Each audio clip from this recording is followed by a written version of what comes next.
What's up, everybody? This is Joe from Hipfire Gaming, here to bring you another episode of Why Not, where we pick a game and we play it because, well, why not?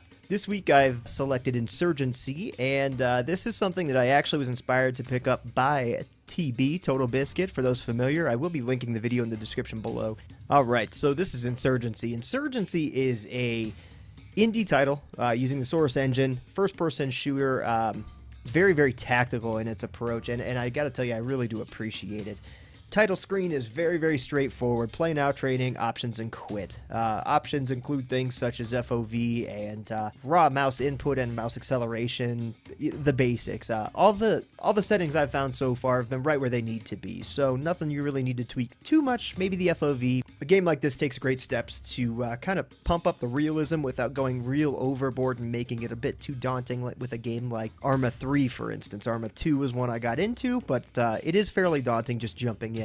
Insurgency is very, very straightforward. You play as infantry only, once again, very tactically, very deliberate in your movements is pretty much how you have to be. This is a very core shooter in the fact that communication with your team is absolutely key.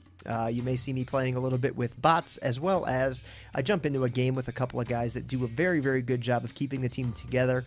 Normally I'd be chatting with them, kind of trying to call out enemies as I see them, validating that tangos are down and that stuff. It really gives you, it puts you in those shoes, and it's a pretty cool tactical shooter.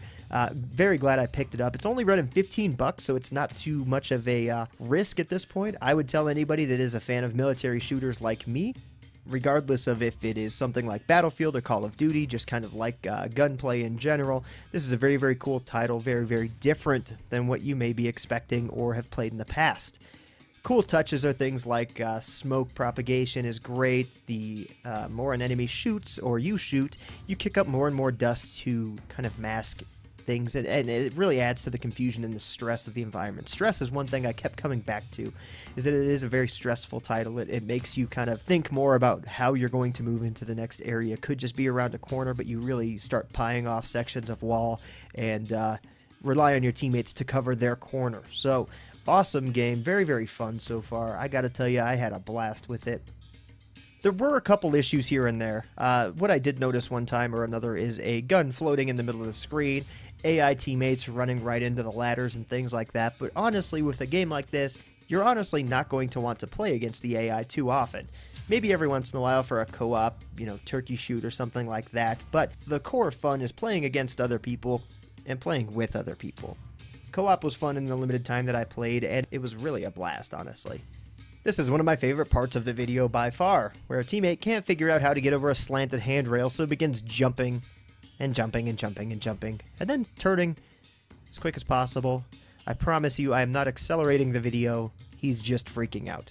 So this is how the AI acts. Just be warned, if you play with the AI, you're more than likely going to be the MVP. And hey, if you want to feel good about yourself, more power to you. Connect times are quick, loading screens are bearable, and the loading screens have some good information for you.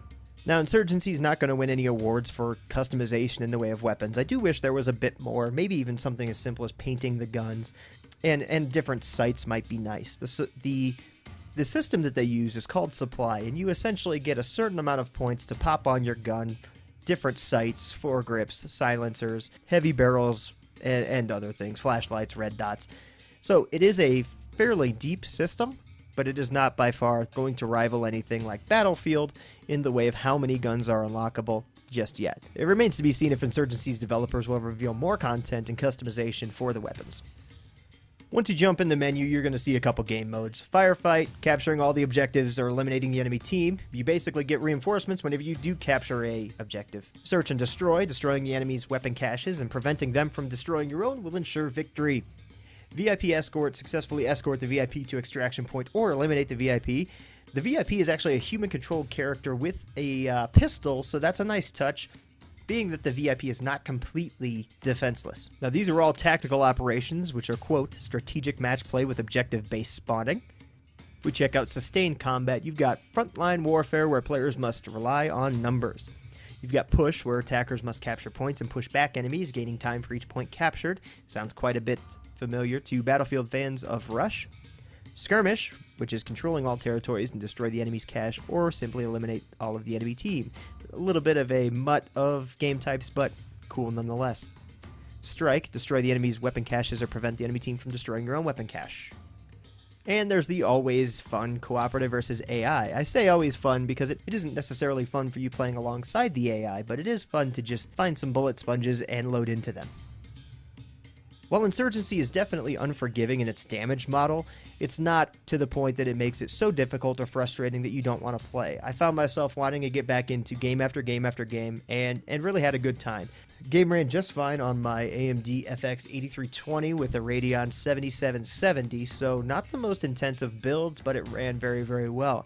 The footage may be a little deceiving, again, because I'm recording at the same time as playing, but I can tell you that recording while playing did not affect the gameplay at all. Was able to completely own a couple of AI rounds, as well as perform pretty well against other AI combatants during the co-op section. Didn't notice any drops in real performance.